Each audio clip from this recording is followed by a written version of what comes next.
There we go. Now we are going. Okay, guys. So today's lesson is on Samson. And so I don't know if people will trickle in or not, but we'll go ahead and go. So do I have a volunteer that will open us up in prayer? I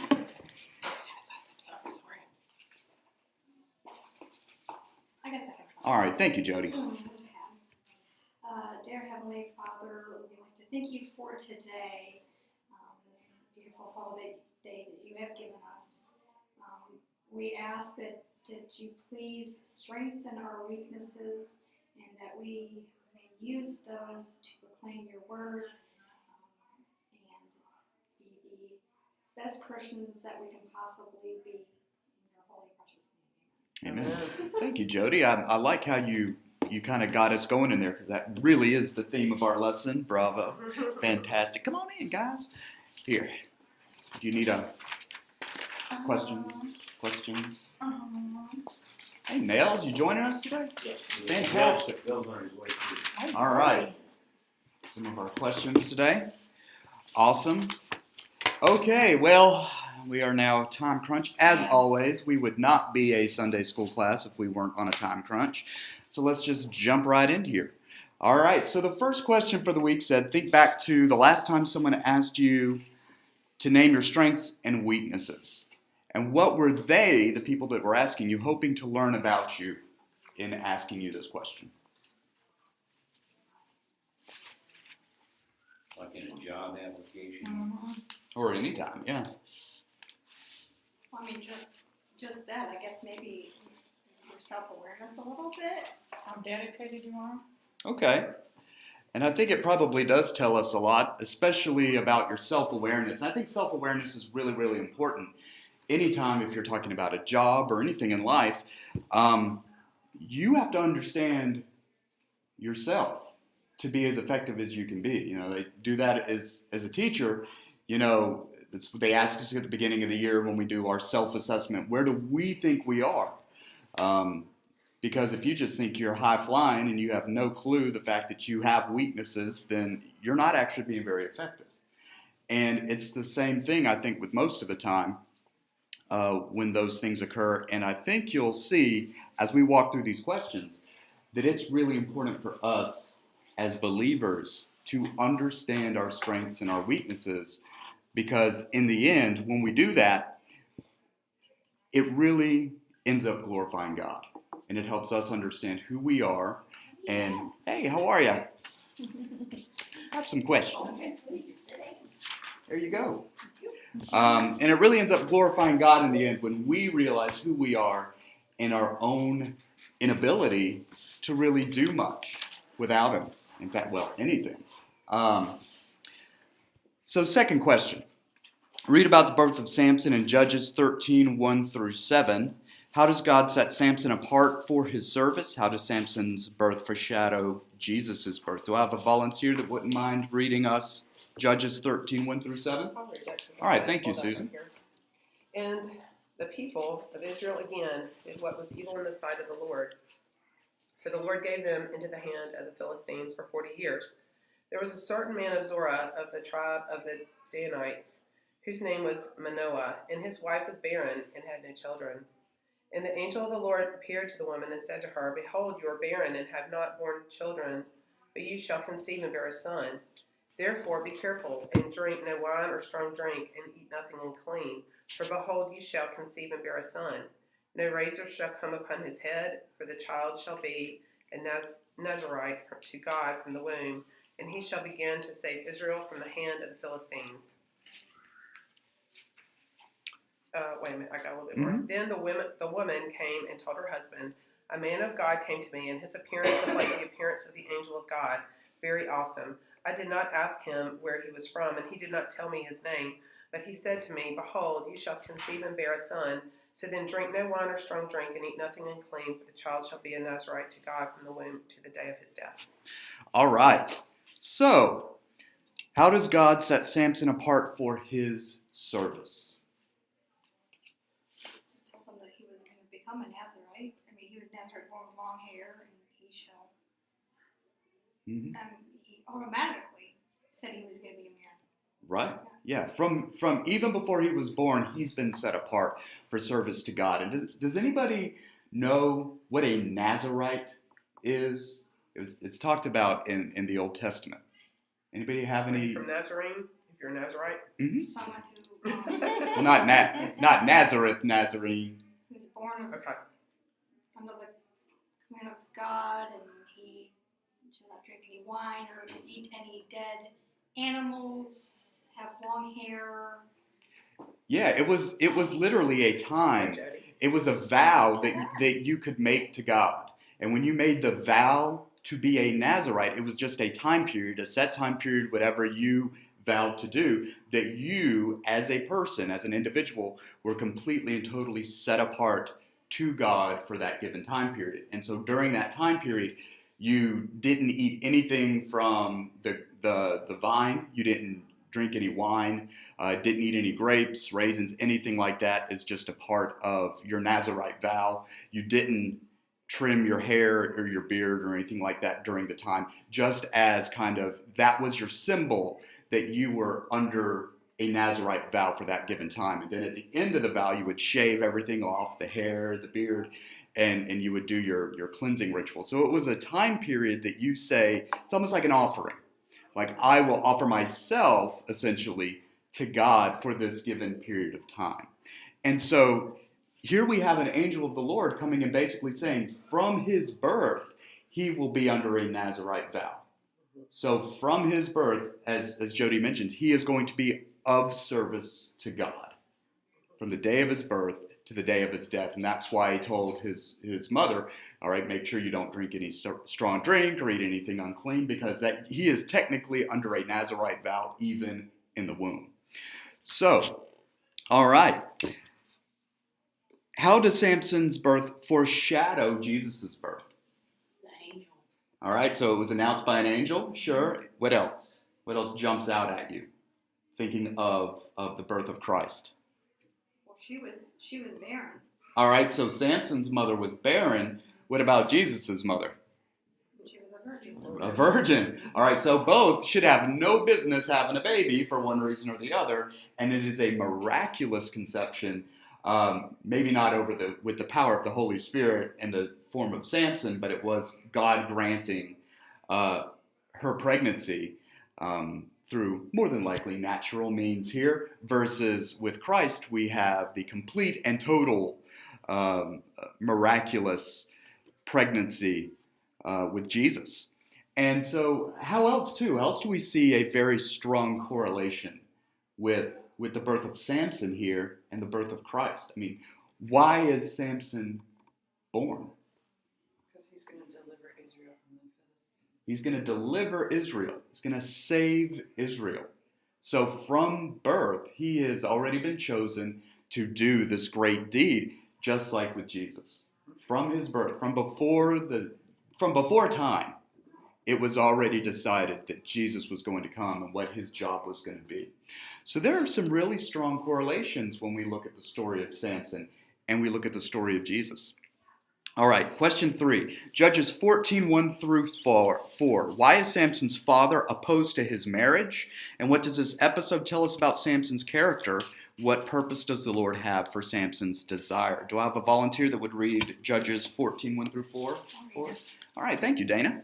Samson went down to Timnah, and at Timnah he saw one of the daughters of the Philistines.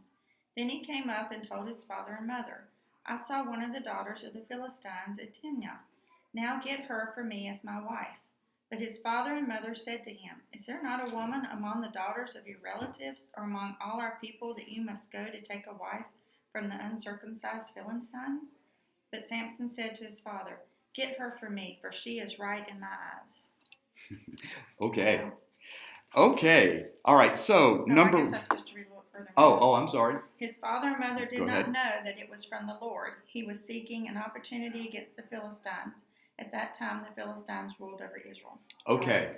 Thank you. All right. So first part, what's the objection that Samson's father has? She's not an Israelite. This woman isn't an Israelite. Now you might say, well, so what? But if you go back into when God gave the covenant, part of the covenant law was you don't intermarry with the people around you.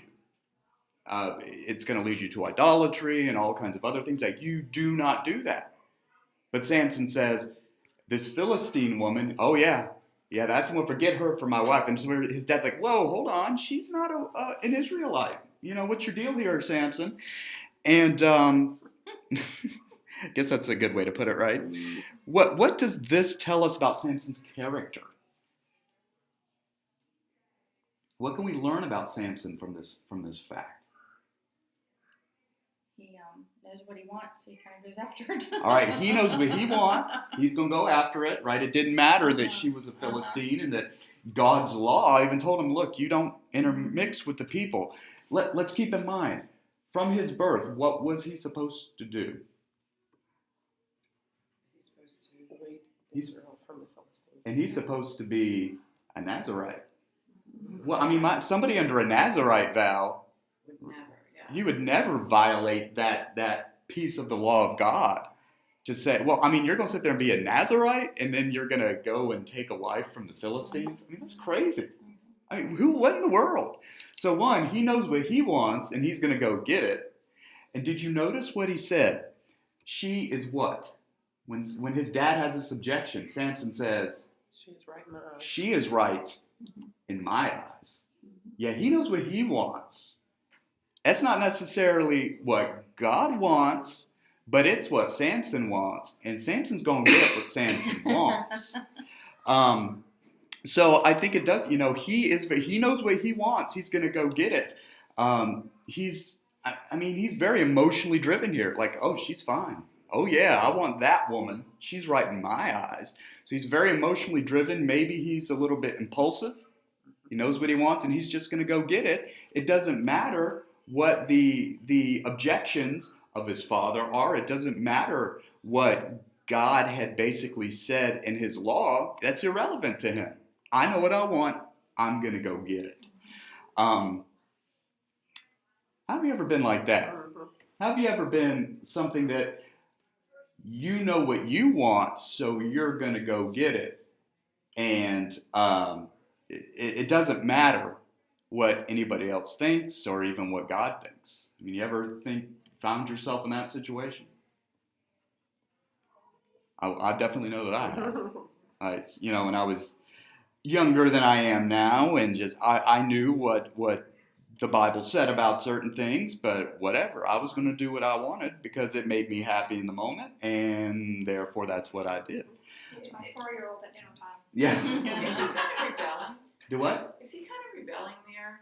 Because it kind of feels like, well, you said I'd be a Nazarite and you agreed to all this, but I want her and that's what I want. Well, yeah. I mean, it is. It's abject rebellion against what God would have had for him. But here's the last piece of the question. What purpose does the Lord have here? You notice it said something about God at the tail end of that set of verses. Yeah. What did it say? Mine says, who was seeking an occasion to confront the Philistines. Yeah. God literally used Samson's impulsiveness, his emotionally driven idiocy, maybe his flat out rebellion against what God would have wanted for him and did want for him. Guess what? God used it. People tend to think we can sit there and mess up God's plans. Oh no. It doesn't matter how we screw up. We can't mess up God's plans. He's going to use everything that we do to help fulfill his ultimate plans. Now, does that then give us, are we then clean and clear because, oh, well, God used it to fulfill his plans? Does that make us right? No. It just means God can use us even when we screw up to do what he wants to do. And that's exactly what he's doing with Samson.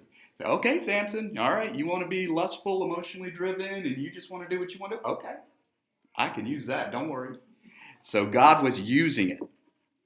All right, number 4, read Judges 16, 4 through 22. What mistakes does Samson make in his relationship with 2 things? One, with Delilah that lead to his downfall, And what mistakes does Samson make in his relationship with God? So let's look there. Judges 16:4-22, and look for those two aspects of his relationships. Do I have a volunteer that will read Judges 16:4-22 for us? It's a nice big chunk.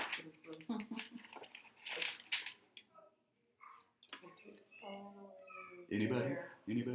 Bueller? I'll do it. All right, you got the good old King James That's Bible, right? right? Here we go. Let's go for it. And it came to pass afterward that he loved a woman in the valley of Sorek, whose name was Delilah. And the lords of the Philistines came up unto her and said unto her, Entice him, and see wherein his great strength lieth, and by what means we may prevail against him, that we may bind him and to afflict him, and we will give thee every one of us 1,100 pieces of silver. And Delilah said to Samson, Tell me, I pray thee, wherein thy great strength lieth, and wherewith thou mightest be bound to afflict thee. And Samson said unto her, If they bind me with 7 green withs that were never dried, then shall I be weak, and be as another man? Then the lords of the Philistines brought up to her 7 green withs which had not been dried, and she bound him with them. Now there were men lying in wait, abiding with her in the chamber. And she said unto him, The Philistines be upon thee, Samson. And he brake the withs as a thread of tow is broken when it is toucheth with the fire. So his strength was not known. And Delilah said, is it Delilah or Delilah? Delilah. Delilah, okay. Said unto Samson, Behold, thou hast mocked me and told me lies. Now tell me, I pray thee, wherewith thou mightest be bound. And he said unto her, If they bind me fast with new ropes that never were occupied, then shall I be weak and be as another man? Delilah, I always screw this up. Delilah. Therefore took new ropes and bound him therewith, and said unto him, The Philistines be upon thee, Samson. And there were liars in wait abiding in the chamber, and he brake them from his arms like a thread. And Delilah, whatever, said unto Samson, Hitherto thou hast mocked me and told me lies. Tell me wherewith thou mightest be bound. And he said unto her, If thou weavest the 7 locks of my head with the web. And she fastened it with the pin, and said unto him, The Philistines be upon thee, Samson. And he awaked out of his sleep, and went away with the pin of the beam, and with the web. And she said unto him, How canst thou say, I love thee, when thine heart is not with me? Thou hast mocked me these 3 times, and hast not told me wherein that great strength lieth. And it came to pass, when she pressed him daily with her words, and urged him, so that his soul was vexed unto death, that he told her with all his heart, and said unto her, There hath not come a razor upon my head, for I have been a Nazarite unto God from my mother's womb. If I be shaven, then my strength will go from me, and I shall become weak, and be like any other man. And when Delilah saw that he had told her all his heart, she sent and called for the lords of the Philistines, saying, Come upon this once, for he hath shewed me all this heart. Then the lords of the Philistines came up unto her, and brought money in their hand. And she made him sleep upon her knees. And she called for a man, and she caused him to shave off the 7 locks of his head. And she began to afflict him, and his strength went from him. And she said, The Philistines be upon thee, Samson. And he woke out of his sleep, and said, I will go out as at other times before, and shake myself. And he wist not that the Lord was departed from him. But the Philistines took him, and put out his eyes, and brought him down to Gaza, and bound him with the fetters of brass. And he did grind in the prison house. Howbeit the hair of his head began to grow again after he was shaven. All right, man, that was a heck of a lot to read, and in the King James at that. Okay, so tell us, what mistakes did Samson make, one, in his relationship with Delilah? Listen to a woman. Listen to a woman. You went there. Oh. You went there. Well, first off, what do you know? What kind of woman was Delilah? She's not a woman of God. She was not an Israelite, right? And once again, he had got his ooh, look at this foreign lady, right? And had gotten to into a relationship with her, even though yes, it was not what God would have wanted. Where was his wife? Oh, she had been, yeah, we skipped that part Oh, okay. with this. She had been killed by her Okay. people after he killed a bunch of people. Yeah, Okay. he's very impulsive. She's And, gone. yeah, she's dead. All right, so, she dead. Out of here. All right, now, so tell us, she keeps asking, he keeps making stuff up and busting out, and here the Philistines are scattered. What eventually happens, though? What does Samson finally do? He gives in. Why does he give in? He's been beaten down. She beats Oh, him mine said down. nagging, something Right, like right. that. She basically keeps on, and he gets so annoyed that he just finally says, "Fine, forget it." Okay, It was mine meant to says- be. It was from the Bible. It was meant to be.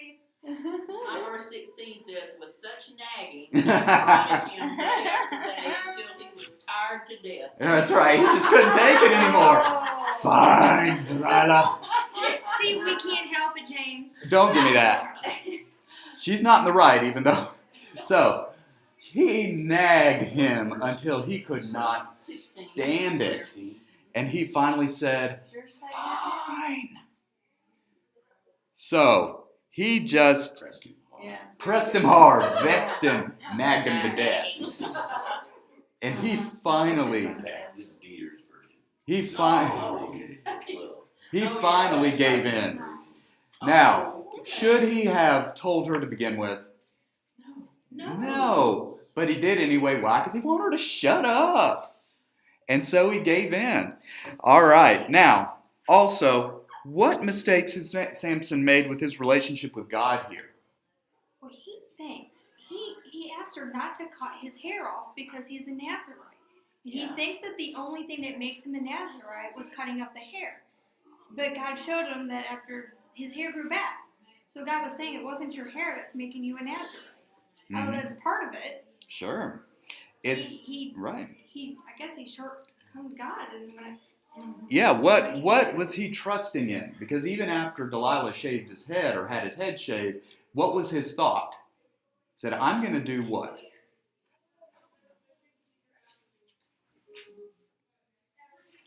he'd be like any other person. Right. Like, Well, he says no. Even after she did that, he said, when she woke him up, "What am I going to do, essentially? I will go out as at other times and shake myself free." But he didn't even know that God had already left him. He was trusting in what? his own strength. His own strength, because he was awfully strong. It doesn't, we've skipped a lot of that story to show his massive physical strength. He just trusted in his own physical strength, like it was something that he did. But the only reason he had physical strength to begin with was because God gave it to him. And God is showing him something very important here, and it's a tough lesson. You've got nothing without me. And to the point where he is now bound in bronze shackles. They gouge out his eyes and put him in prison. That's what it literally took for Samson to understand that it's not Samson that's doing any of this. It's God. I mean, have you ever had to have a humbling of that magnitude? Obviously not that magnitude, because you're looking at me with two eyes and hopefully you've never been in prison.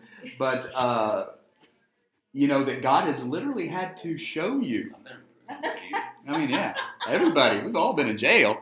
I'm in prison to my thoughts. And that God has literally had to show you, you aren't the one in charge here. You aren't the one that does any of this. It's me. He's done that with me several times in my life. Hopefully it never takes anything quite to that extent to help remind me, gouge out James's eyes, put him in jail, that kind of fun stuff.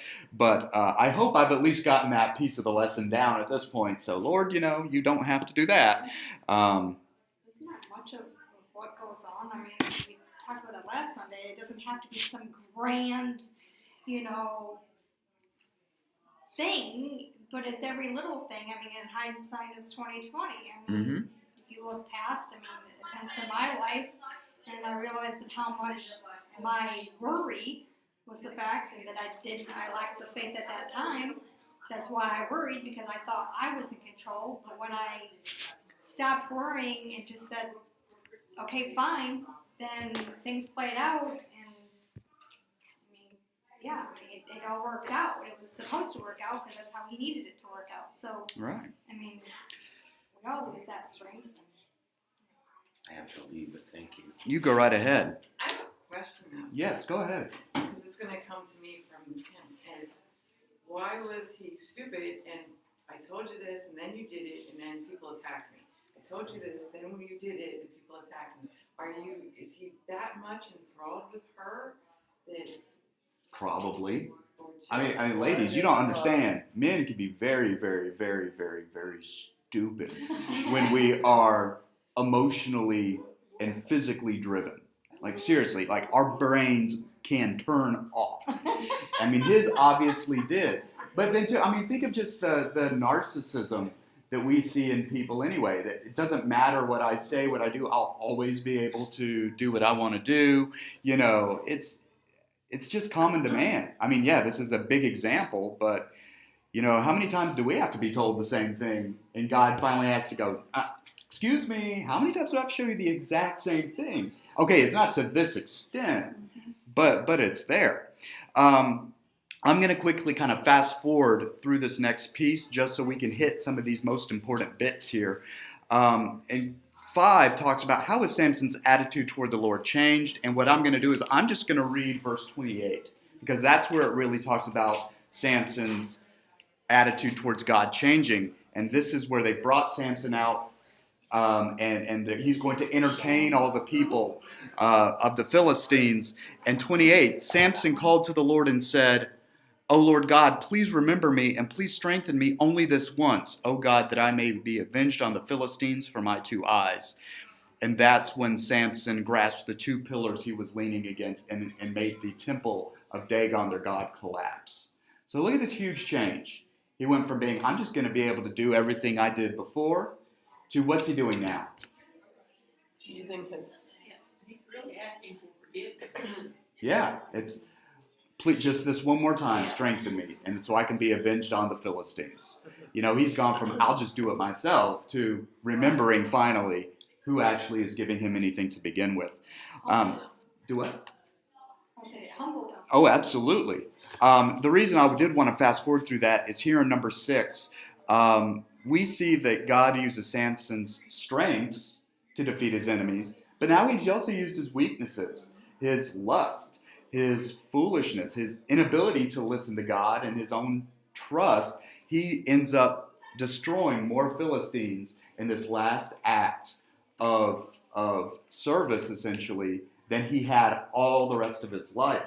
So even in this, God has used him, and this reminds us of Romans 8:28. Anybody get a chance to read Romans 8:28? And then we'll finish up very quickly, since now we are being summoned by the bell. Romans 8:28. I'm going in the right direction. And we... Yeah, go ahead. And we know that in all things God works for the good of those who love him, who have been called according to his purpose. All right. We know that in all things God works for good for those who love him and are called according to his purposes. In all things, not just in the things that are good, but even in the negative things that happen in our lives, God is using those things for our ultimate good. So when we do what we should and we're blessed by it, That helps us grow.